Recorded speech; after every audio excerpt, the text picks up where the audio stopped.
안녕하세요. 토픽쌤의 문법쌤입니다. 토픽은 토픽쌤에서 같이 공부해요. 그럼 오늘도 토픽 공부를 시작해 볼까요?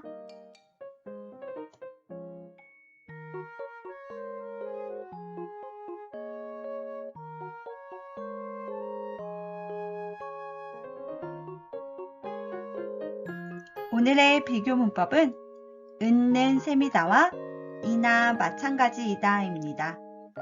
그럼 같이 공부해 볼까요?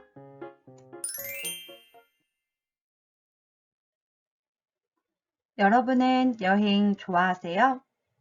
아마 여행을 싫어하는 사람은 없을 것 같은데요. 우리는 친구들을 만났을 때 여행에 대한 이야기를 많이 하게 되는데요. 여행을 좋아하냐는 질문에 토픽쌤은 지금 대학교 어학당에서 일하고 있고 어학당은 1년에 10주씩 4학기의 수업이 있고 3주 정도의 방학이 있어요. 그래서 토픽쌤은 방학마다 여행을 가요.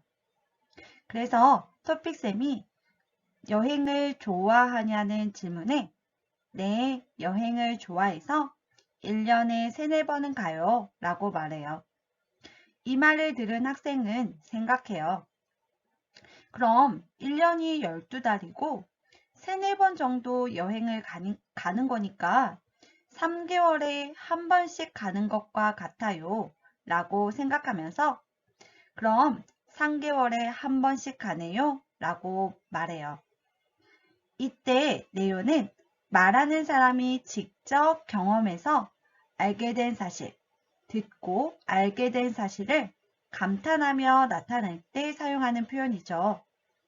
물론 이렇게 말하는 것도 좋지만 말하는 사람이 여러 가지 상황을 생각한 후에 결론적으로 그 상황과 비슷한 상황을 이야기할 때는 형용사 은, 동사 는 셈이다를 사용해서 그럼 3개월에 한 번씩 가는 셈이네요 라고 말하는 것이 좋아요. 이렇게 말하는 사람이 여러 가지 상황을 생각한 후에 평균적인 결과를 말할 때는 은는 셈이다로 말할 수 있어요. 여기에서 평균은 숫자의 중간값을 나타내는 것을 평균이라고 하는데 사실 꼭 그렇지는 않지만 1년에 4학기가 있고 그때마다 여행을 가는 것과 같은 상황, 또 비슷한 상황이니까 이때 이야기에서 3개월에 한 번씩 가는 셈이네요 라고 말하면 좋을 것 같아요. 이 말을 들은 다른 친구도 생각해요. 어학당은 봄, 여름, 가을, 겨울 이렇게 4학기가 있고 방학마다 가는 거니까 그럼 계절이 바뀌는 시간에 가는 것과 비슷한 상황이네요 생각하면서 정말요 계절이 바뀔 때마다 가는 거네요 라고 말할 수 있어요.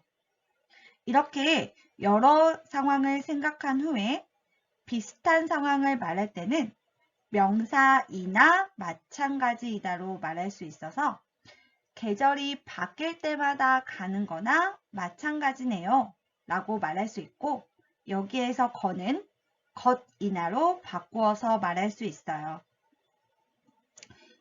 이렇게 2개 이상의 상황이 서로 비슷하거나 같은 상황일 때는 명사이나 마찬가지이다 로 말할 수 있어요. 그럼 다음 예문을 보면서 좀 더 자세히 살펴볼까요? 그럼 형용사 은, 동사 는 셈이다와 명사이나 마찬가지이다를 조금 더 자세히 살펴보도록 하겠습니다. 여러분은 지금 한국에 살고 있나요? 아니면 고향에서 한국어를 공부하고 있나요? 한국에서 산 지 얼마나 됐어요? 라는 질문에 한국에서 산 기간을 이야기하면 되는데요. 이 질문에 이 학생은 제가 어렸을 때 한국에 왔으니까 20년 정도 됐어요 라고 말하면서 이 사람이 한국에서 태어나지는 않았지만 한국에서 산 기간이 길어서 여러 가지 상황을 생각한 후 결과적으로 한국이 고향과 같네요 라고 말할 때 고향보다 한국에서 오래 살았으니까 한국이 고향인 셈이네요 라고 말할 수 있어요. 형용사 은, 동사 는 셈이다는 두 개 이상의 상황이 비슷한 상황일 때 말하니까 오늘 배운 명사 이나 마찬가지하고도 같은 의미로 바꾸어 말할 수 있어요. 그래서 한국이 고향인 셈이네요는 한국이 고향인 것과 마찬가지네요 라고도 말할 수 있죠. 이 말을 들은 친구는 한국에서 20년을 살았으면 웬만한 한국의 정치, 경제, 사회 문화를 이해할 수 있고 한국말도 아마 잘할 테니까 한국 사람과 거의 비슷하겠네요 라고 생각하면서 정말 그렇네요. 한국에서 20년을 살았으면 한국 사람이나 마찬가지네요 라고 말할 수 있어요. 여기에서 마찬가지는 둘 이상의 사물의 모양이나 상황이 같을 때 사용하는 명사로 마찬가지이다 라고 말하고 꼭 그렇지는 않지만 거의 비슷한 상황을 말할 때 사용해요. 그래서 오늘 배운 명사 이나 마찬가지다는 아까 이야기한 것처럼 형용사 동사 있는 셈이다, 명사 인 셈이다랑 같이 사용할 수 있으니까 한국 사람이나 마찬가지예요는 한국 사람인 셈이네요로 바꾸어 말할 수 있죠. 그래서 오늘 배운 형용사 동사 있는 셈이다는 명사이나 마찬가지다로 둘 다 여러 가지 상황을 고려한 후에 결론적으로 평균적으로 비슷한 상황을 말할 때 사용할 수 있어요. 이 형용사 동사 있는 셈이다와 명사이나 마찬가지다와 같이 사용할 수 있는 다른 표현들도 한번 같이 살펴보도록 하겠습니다. 명사이나 마찬가지다랑 같이 사용할 수 있는 표현으로는 명사이나 다름없다, 명사이나 같다, 명사이나 비슷하다, 명사와과 마찬가지이다 이런 표현들이 있어요. 이 표현들을 잘 기억하시면 오늘의 문법을 잘 기억하셔서 문제를 잘 풀어볼 수 있겠죠? 그럼 토픽에 나오는 실전 문제도 같이 한번 풀어보도록 하겠습니다.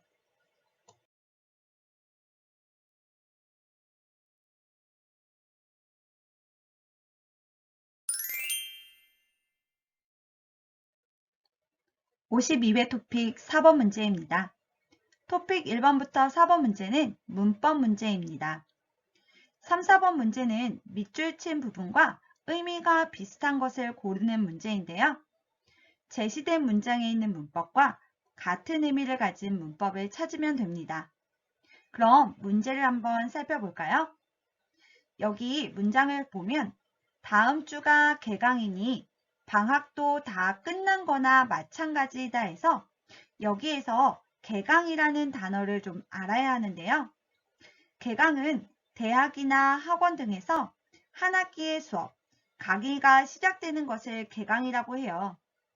그럼 이 문장은 다음 주가 수업이 시작이니까 방학이 끝나지는 않았지만 이러한 상황으로 봤을 때 방학이 끝났다고 생각할 수 있을 것 같아요. 그럼 오늘 배운 명사이나 마찬가지이다와 같이 사용할 수 있는 문법 중에서 고르시면 되겠죠. 그럼 살펴보시면 맞아요.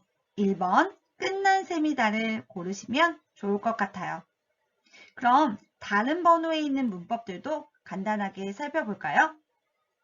이번에 보시면 형용사 동사 있는 탓이다는 부정적인 현상이 생긴 원인이나 그런 일이 생긴 이유를 말할 때 사용합니다. 3번 형용사 동사 기마련이다는 어떤 일이 일어나거나 어떤 상태가 되는 것이 당연한 상황일 때 사용합니다. 4번 기나름이다는 어떤 일이 어떤 일에 앞이 어떻게 행동하냐에 따라서 그 뒤의 결과가 달라질 수 있는 상황을 말할 때 표현합니다. 그럼 다음 기출문제도 풀어보도록 하겠습니다. 토픽 32회 26번 문제입니다. 토픽 32회는 지금 토픽 시험 이전 시험으로 토픽 시험이 초급, 중급, 고급으로 나누어져 있을 때 시험인데요. 시험 문제의 유형은 같은데 대화 형식을 통해서 밑줄 친 부분과 비슷한 문법을 찾으시면 됩니다. 그럼 문제를 살펴보도록 하겠습니다. 대화 상황을 보면 가가 말합니다. 이곳을 정말 좋아하시는 것 같아요. 나가 대답합니다. 그럼요, 제게는 여기가 고향이나 같거든요. 라고 말하고 있습니다. 이 대화에서 나가 좋아하는 이유는 고향과 비슷하다, 여기가 고향과 같은 곳이라고 말하고 명사이나 같다 표현을 사용해서 여기가 고향이나 같다라고 이야기하면서 듣는 사람이 말하는 내용을 잘 모르고 있을 때 사용하는 표현인 거듭요를 사용해서 말하고 있습니다. 그래서 제게는 여기가 고향이나 같거든요 라고 말하고 있습니다. 따라서 오늘 배운 여러 가지 상황을 생각한 후 그것과 비슷한 상황을 말할 때 사용하는 문법을 찾으면 그렇죠. 2번 고향인 셈이다를 찾으면 됩니다. 그럼 다른 번호에 있는 문법들도 간단하게 살펴보도록 하겠습니다. 1번을 보시면 1번은 은척하다입니다. 은척하다는 사실인데 아닌 것처럼, 아닌데 사실인 것처럼 반대되는 행동, 거짓 행동을 할 때 사용합니다. 3번은 을뿐이다로 다른 상황은 없고 오직 그 상황만 있을 때 사용하죠. 4번은 기마련이다로 어떤 일이 일어나거나 어떤 상태가 되는 것이 당연한 상황일 때 사용합니다. 어떠셨어요? 도움이 좀 되셨나요? 앞으로도 많은 문법 비교 영상이 있을 거예요. 알림과 구독, 좋아요 부탁해요. 영상을 보면서 궁금한 것이 있으면 댓글로 남겨주세요. 그럼 다음 영상에서 만나요. 여러분 안녕.